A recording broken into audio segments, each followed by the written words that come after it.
Yo, it's the Fields Bros. So, Attack on Titan 56 has finally aired. The episode title is Basement. So, after all this time, we are finally going to see what the heck is in the cellar.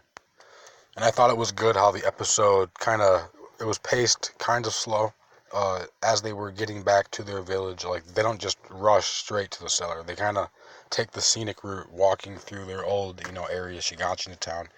And, they see, all these, like a bunch of recognizable things, just things that they remember being around. And they take the same path to their house, whatever. They follow down the market, they turn left around the corner, and there's that stairway, and there's their house with a boulder on it. So they get to this cellar, and they pull out the key, but the key doesn't fit in the door. No big deal. Obviously, I was thinking that whatever is in the cellar is there's something in the cellar locked away that we have to use the key on, not necessarily just the wooden door that locks you down there. So obviously Levi just busts the door down.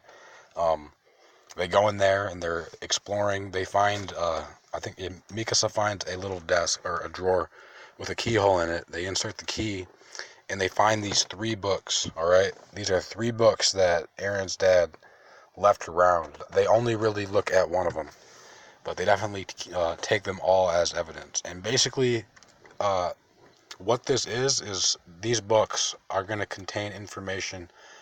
This is basically proof that there was a version of society that had already been brainwashed, prior to this. I'm guessing. Hanji was talking about the photograph that they found. How it's not like, I don't think they had at that point seen an actual photograph, because they're talking about how it's too well, it looks too well to be hand drawn. Obviously, cameras involve lights, and you know how photography works. You're basically printing it on paper, burning the image on the paper. So I'm definitely of the mindset that in one of those 3 books that we found in this cellar, we're gonna find something in there. Even more that I've elaborated on, that's going to just be further proof that the whole society is essentially rigged. That like in this, we saw it appeared to be a clip of like Aaron's dad as a kid with his sister. There's freaking blimps in the sky. Like they're still in the walls. Like the walls have been up for 100 years, but like we're seeing things that we've never seen in this show, like blimps, like shines of some type of technology in the sky. Who knows what else they had back in Aaron's dad's day when he was a kid. I mean, cameras, really? Like, I had no idea that cameras were in this show. We haven't seen anything, like no tech in this show. Like the thunder spears that they just came up with, they said that it was hidden technology that the MPs were hiding. It's possible that there could already be like a bunch of existing, weapon blueprints, or just, ideas that they would consider futuristic ideas at this time that has already been discovered because of people getting brainwashed. And they, brainwashing isn't some magical thing. Most of the time, it's just information control. And, you control what people learn after they're born. Once they're born, you control what's in the books, you control what they read. Everybody you're around is going to be, exposed to the same information as you, so you're going to have kind of the same general views on the situation, with the exception of like Erwin Smith as a kid. We see clips of him in this episode, talking about, or even in past episodes leading up to this point, talking about how he suspected the government was faulty, and how they manipulate information, a total lie. This whole Attack on Titan reality, like it's just all a complete lie. You have walls made of Titans. You have regular humans that appear to have been turned into Titans and just thrown over the wall, and then they wipe the memory of all the people inside of the wall. So the people inside of the wall view the Titans on the outside as just monsters trying to destroy humanity. They have no idea how they got outside the walls. So from the perspective of the scouts and like the military, people, Erwin Smith and all these dudes, they're from their perspective, humanity is getting destroyed. So there's these Titans trying to wipe out all of humanity, like Rhina and Berto have said. Their mission is to destroy the walls and wipe out all of humanity in the walls.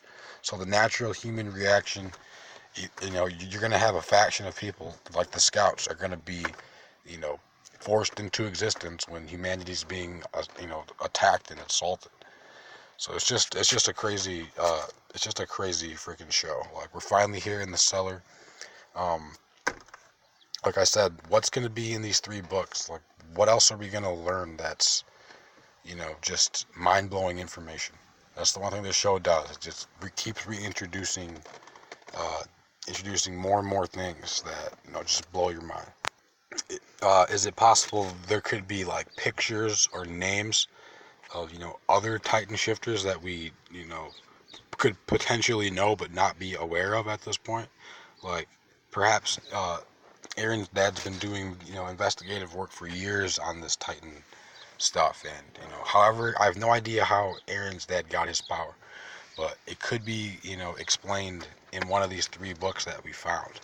I just know everything we've done in this show has been to get to this basement and get whatever information is in there. We've obtained the information at the cost of 96% of the scout regiment is dead. All the elites at this point are basically gone. Erwin's now gone. So it's like we've traded all of that for whatever information is going to be in these books, and we additionally have stolen the Colossal Titan from Bertolt. Now Armin is the Colossal Titan. So I have no idea where we go from here. To close up this, I'm pretty sure at this point I can say that I think the Beast Titan is Annie's dad, based on all the context around all the conversations they have, even kind of, the way his eyes are designed. They're designed in a similar way, just something that you would do if you have characters that are related.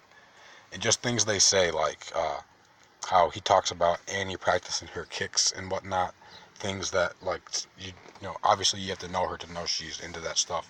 And obviously, Rhina and Bertolt have said countless times that your dad's still waiting for you to come back.